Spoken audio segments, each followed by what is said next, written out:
నమస్కారం. ఈ రోజు మన టాపిక్ స్టాక్ మార్కెట్ లో బైబ్యాక్.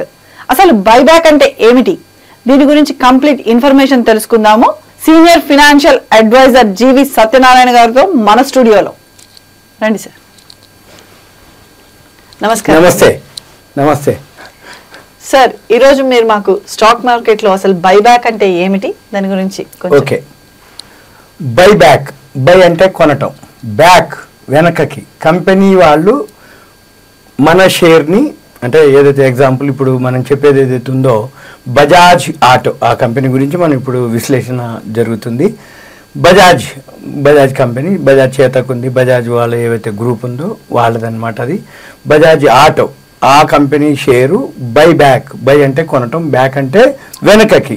కంపెనీ షేర్లు కంపెనీ వాళ్ళే వెనకకి తీసుకునే పద్ధతిని బైబ్యాక్ అంటారు. అది ఎలా ఉంటుంది, ఏముంటుందో చూద్దాం. వ్యూయర్స్ ఎవరైతే ఉన్నారో వాళ్ళు ఒక పెన్ను నోట్బుక్ దగ్గర పెట్టుకోండి, రాసుకోండి.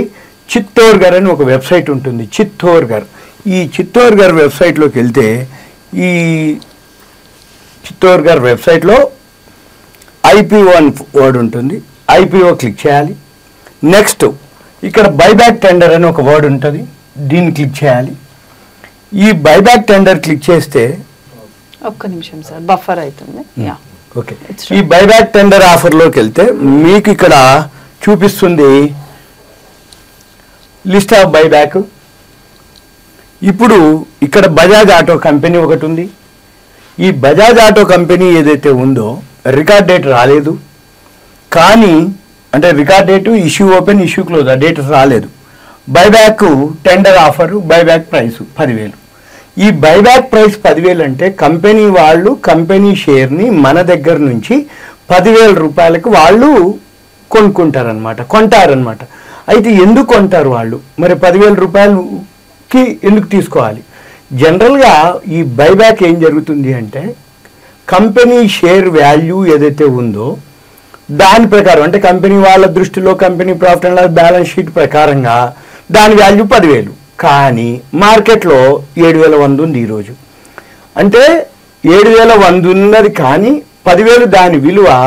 ఇన్వెస్టర్లు నష్టపోతున్నారు, అంటే దాని వాల్యూ 10,000 కాబట్టి 7,000కి అమ్ముకోకుండా ఉండటం కోసం ఒకటి, ఎవరైతే వాల్యూ లేదు అని అనుకుంటారో వాళ్ళకి తెలవటం కోసం కంపెనీ వాళ్ళే బై బ్యాక్ అంటారు. అంటే ఒక డేట్ పెట్టి 10,000 రూపాయలకి ఎవరి దగ్గర అయితే బజాజ్ ఆటో షేర్లు ఉంటాయో వాళ్ళ దగ్గర నుంచి కొంటాము అని అనౌన్స్ చేయటం. ఎవరైతే షేర్ హోల్డర్స్ ఉంటారో వాళ్ళు ఆ రికార్డ్ డేట్ ఉంది, ఈ రికార్డ్ డేట్ లోపల వాళ్ళ డీమ్యాట్లో జమ అయి ఉండాలి. అంటే ఇంట్రాడే చేసే వాళ్ళకి హెల్ప్ చేయదు, అంటే ఉదయం కొనుక్కొని సాయంత్రం అమ్మే వాళ్ళకి. అలా కాకుండా బజాజ్ ఆటో రికార్డ్ డేట్ లోపల ఏదైతే కంపెనీలో డీమ్యాట్లో ఉండి ఉంటాయో వాళ్ళకి వాళ్ళ దగ్గర టెండర్ ఆఫర్.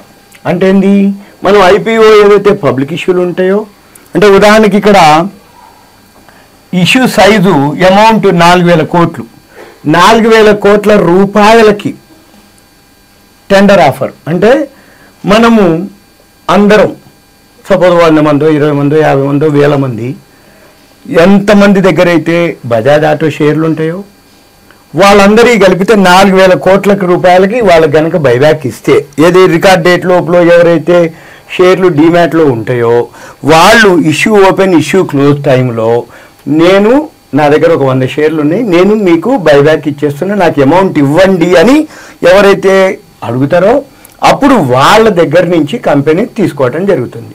ఎన్ని వేల కోట్లు? 4,000 కోట్లు. అయితే సుమారుగా 4,000 కోట్లకి 8,000 కోట్లు వచ్చినాయి అనుకోండి. మనం ఒక 100 షేర్లు ఇస్తే 100 తీసుకోరు, 50 తీసుకుంటారు. అది టెండర్ ఆఫర్ అంటారు.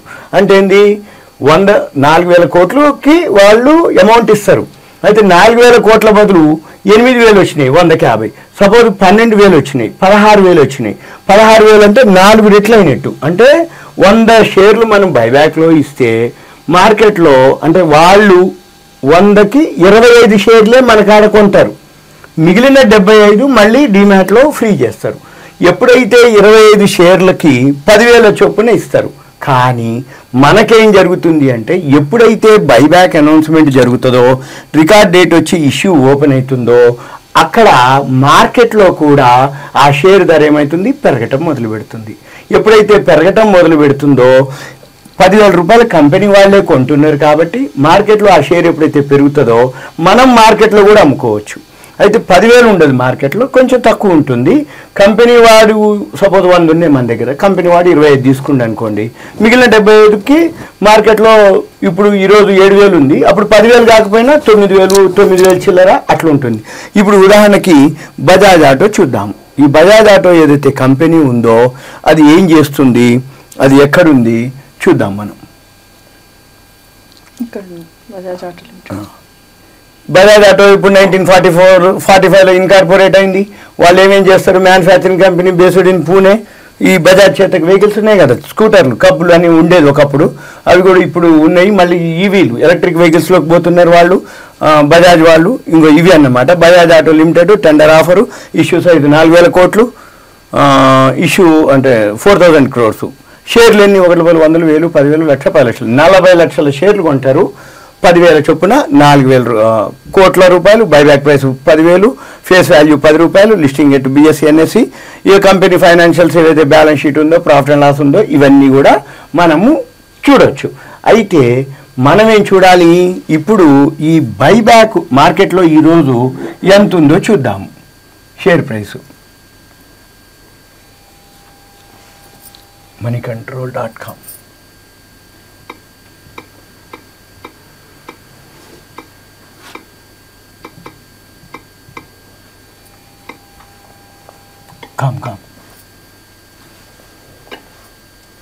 moneycontrol.comలోకి వెళ్తే మీకు ఇప్పుడు రికార్డ్ చేసే టైంకి బజాజ్ ఆటో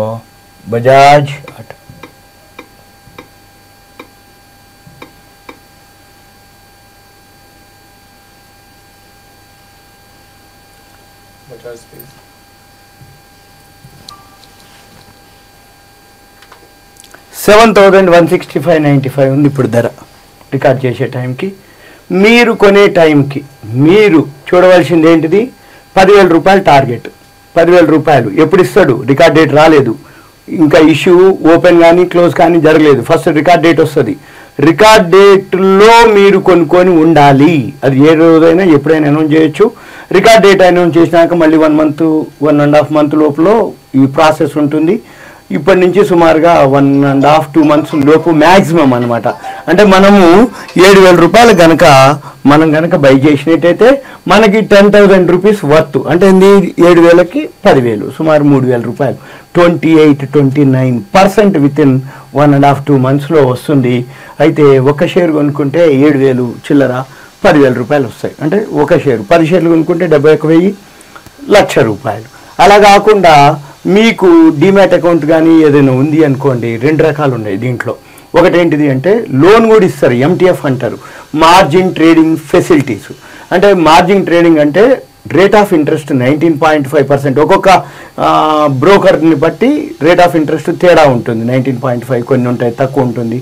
మీరేం చేయొచ్చు, కన్ఫామ్ అనిపిస్తే మీరు బ్రోకింగ్ ఫర్మ్లో మీరు ఏదైతే అకౌంట్ ఉందో అక్కడ MTF ద్వారా మనము ఒక 100 షేర్లు అనుకోండి, 100 షేర్లకి 7 లక్షలు కావాలి. 7 లక్షలకి అంతా సుమారు 25%, 20%, 22% అడుగుతుంది. అంటే 1.5 నుంచి 2 lakhs కనుక మీ దగ్గర ఉంటే 100 షేర్లు 7 లక్షలకి మనకి వాళ్ళు ఇస్తారనమాట. మిగిలిన దానికి రేట్ ఆఫ్ ఇంట్రెస్ట్ వేసుకుంటారు.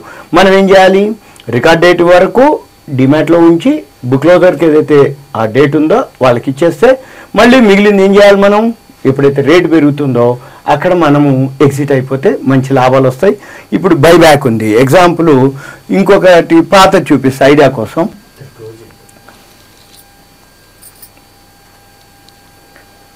ఉదాహరణకి ఈ మధ్య లేటెస్ట్ అంటే టీసీఎస్ వచ్చింది. ఈ టీసీఎస్ ఏదైతే ఉందో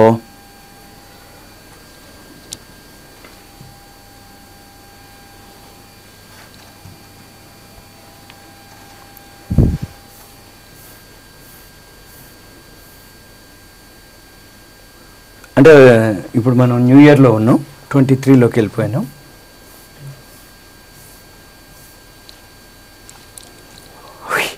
ఇక టీసీఎస్ ఉంది. ఇక్కడ చూడండి, November 25కి డేటు, December 1, 23 అంటే issue date closing date tender offer 4150. ఈ రోజు కూడా 3800 ఉంది. అంతకుముందు మేము తీసేసి చెప్పినప్పుడు 3000 ఉంది, ఇప్పుడు 3800. అంటే మార్కెట్ ఎంత ఫాల్ అయినా కానీ ఏదైతే కంపెనీ బైబ్యాక్ ఉందో దానిలో అది వాల్యూ ఉంటుంది. ఇలా టీసీఎస్ఏ కాదు, ఇంకా మీరు కిందికి వెళ్తే రిలయన్స్ కూడా ఉంది, అలాంటివి విప్రో ఉంది, రిలయన్స్ ఉంది, ఇలాంటివి మీరు చెక్ చేసుకుంటూ పోవచ్చు. ఇగోండి ఎల్ఎన్టీ ఉంది, ఎల్ఎన్టీ 3200, ఆ రోజు 2200 ఉంది. ఏది అనౌన్స్ చేసిన టైంలో, ఇప్పుడు 3600 అయింది. ఇలా మీరు పోతున్న కొద్దీ దీంట్లో చాలా ఉంటాయి అన్నమాట, 25 ఉంటాయి. ఇట్లా వెళ్తున్న కొద్దీ మీరు ఒకటే చేయవలసింది, షేర్ మార్కెట్లో పైసలు రావాలి అంటే బైబ్యాక్ అనే కంటెంట్ కాన్సెప్ట్ బాగా ఉంటే సేఫ్గా మీకు పైసలు వస్తాయి. నమస్తే. ఇంకొక వీడియోలో ఇంకో కంటెంట్ తీసుకొని ఇంకో కాన్సెప్ట్ మీద మీకు ఎక్స్ప్లెయిన్ చేయటం జరుగుతుంది. షేర్ మార్కెట్ ప్రేక్షకులకి ధన్యవాదాలు. Thank you. సెలవు.